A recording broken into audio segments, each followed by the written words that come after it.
One of the questions that many are asking since President Trump announced that the US is leaving the Paris Agreement is just how big of a setback is this to the fight against climate change?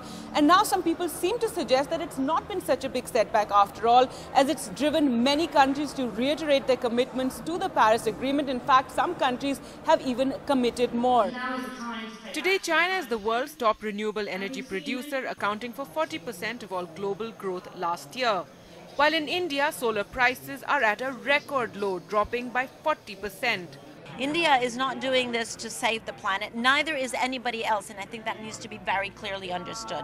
That nobody really does this to save the planet. Everybody does it because of their own interests. So India's, very recent announcements, for example, that they want to be 60% renewable by 2027, that's not because they want to save the planet. That's because solar power is now cheaper than coal.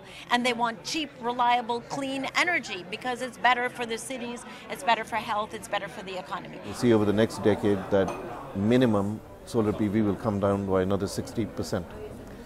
We are seeing new innovation happening in that field also. If we have a few breakthroughs, that price will come down even further. However, some experts have a more cautious approach to the renewable energy euphoria and say it will take time for projects to settle. There are reports of a significant amount of China's solar and wind energy going to waste as the power grids can't handle it. We think it is too early to say all renewable projects make perfect economic sense. Some of them do, some of them don't.